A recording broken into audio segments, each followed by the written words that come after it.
तो ब्रेक के बाद एक बार फिर से हम हाजिर हैं छत्तीसगढ़ की खबरों के साथ। चलिए शुरुआत करते हैं। बता दें कांकेर में बीएसएफ के जवानों को बड़ी सफलता मिली है। जवानों के इस बार नक्सलियों पर बड़ा अटैक किया है।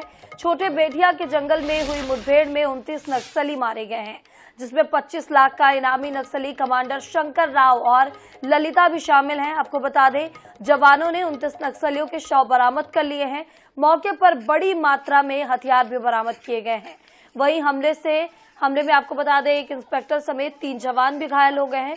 घायल जवानों को एयरलिफ्ट कर रायपुर लाया गया है। इधर पूरी घटनाक्रम को लेकर केंद्रीय गृह मंत्री अमित शाह ने डिप्टी सीएम विजय शर्मा से बातचीत की है। आपको बता दें वहीं रायपुर में सीएम विष्णुदेव साय नक्सल मामले को लेकर बड़े अधिकारियों के साथ उन्होंने बैठक भी की है। तो ये बड़ी खबर है, आपको बता दें कांकेर से, जहां पर बड़ी सफलता मिली है बीएसएफ के जवानों को। आपको बता दें 29 नक्सलियों को मार गिराया है।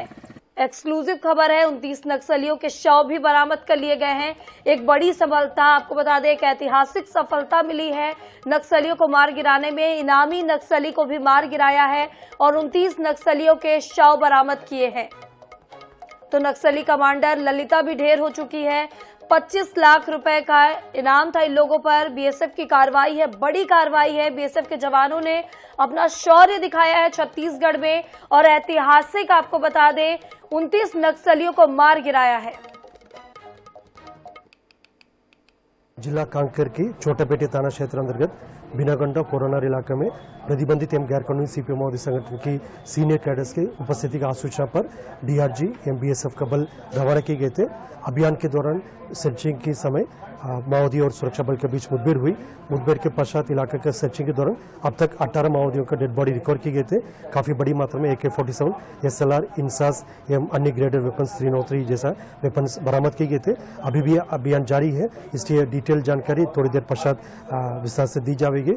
उस मुठभेड़ में हमारा 3 जवान भी घायल हुआ। उनकी स्थिति अभी सामान्य और खतरा से बाहर है, फिर भी उनके बेहतर इलाज के लिए हायर सेंटर रेफर की जा रही है। और अभी तक लगातार इलाके में रीइंफोर्समेंट पार्टी के माध्यम से भी सर्चिंग की जा रही है। सर्चिंग के उपरांत और डिटेल जानकारी दी जाएगी। अभी जैसा मैं पूर्व में बताया था, अभी लगातार सर्चिंग जारी है, इसलिए एग्जैक्ट डिटेल्स अभी कंफर्म बताना पाना संभव नहीं है। लक्ष्य बांधकर चलना ही पड़ता है किसी विषय के लिए, और नक्सल मुक्त बनाने का अर्थ बिल्कुल ये नहीं है कि कोई जाकर के वहां पर ऑपरेशन सी किया जाए, ऐसा नहीं है। उसके जो भी तरीके हैं उनको पूरे रास्ते होंगे कि वो मूलधारा में आए।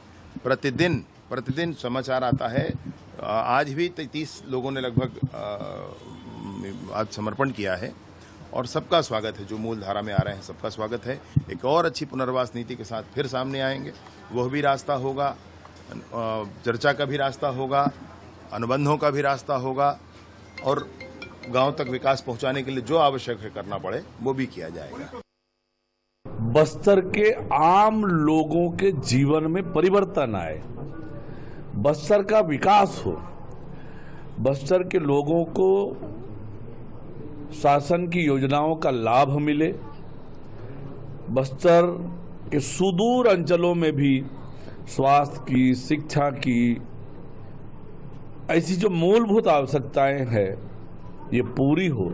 इसलिए बस्तर में नक्सल उन्मूलन अति आवश्यक है और हमारी सरकार इस दिशा में ठोस और मजबूत काम कर रही है। बस्तर में शांति व्यवस्था कायम हो ताकि बस्तर का विकास और बस्तर के आम लोगों के जीवन में परिवर्तन आए।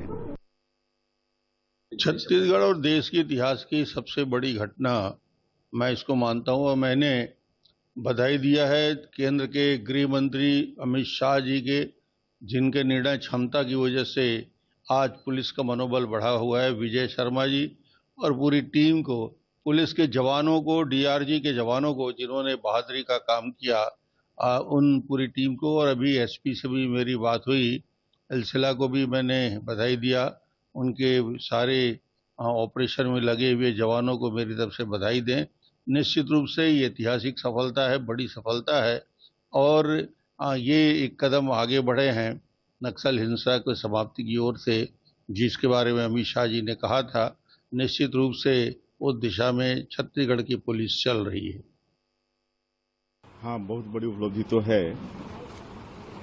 आज दोपहर लगभग 2 बजे जिला कांकेर के थाना छोटे बेटिया क्षेत्रांतर्गत बिना गुंडा एवं कोरोनार के मध्य हापाटोला के जंगल में डीआरजी एवं बीएसएफ की संयुक्त पार्टी और माओवादियों के बीच मुठभेड़ हुई।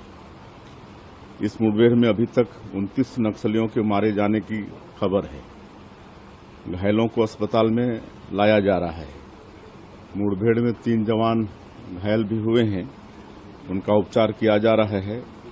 घायल जवानों की स्थिति सामान्य और खतरे से बाहर है।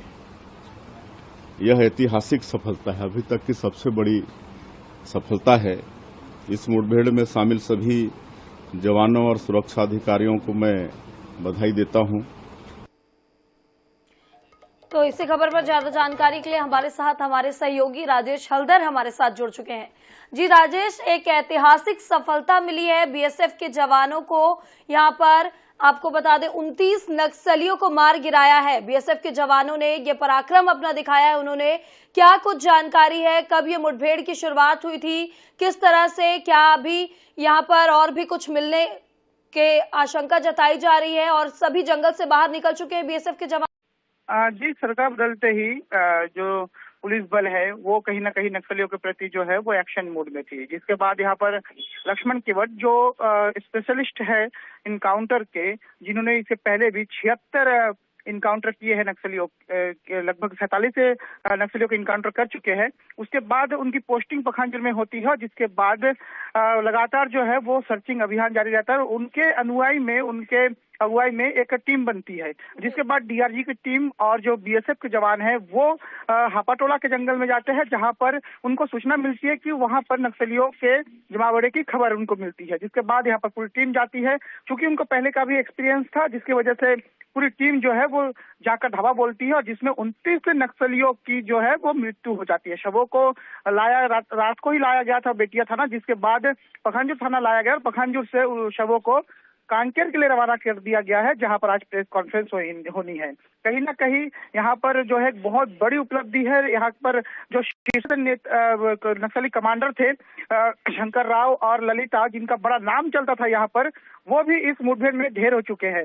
अब जो है वो नक्सलियों के कहीं ना कहीं कमर टूटती हुई इस क्षेत्र में दिखाई दे रही है। रेड कॉरिडोर जिसको बोला जाता था, अब वो रेड कॉरिडोर जो है वो साफ होता दिखाई दे रहा है। यहाँ पर जो लगातार बेचा घाट में जो आंदोलन हो रहे थे पुलिया नहीं बनने का, उसके बाद जो नक्सली दबाव भी था यहाँ पर, कहीं ना कहीं अब जो है वो विकास अब गांव के अंदर तक पहुंचेगा, ऐसी उम्मीद लगाई जा रही है। जी बिल्कुल, सभी यहाँ पर जितने भी जवान थे सभी जंगलों से सकुशल बाहर निकल चुके हैं राजेश? जी, सभी रात को ही जंगल से वापस आ गए थे और बड़ी टीम गई थी, सब टीम गई थी, जिसकी वजह से आसानी से जो है जवान जंगल से बाहर आ गए थे। पहले शव बाहर लाए गए, उसके बाद जो है पूरे के पूरे जवान जो है वो बाहर आए, और बाहर आने के बाद वो पहले बेटिया थाने पहुंचे और उसके बाद जो है वो पखांजूर थाने पहुंचे। जी बिल्कुल राजेश, इस तमाम जानकारी के लिए आपका बहुत बहुत शुक्रिया।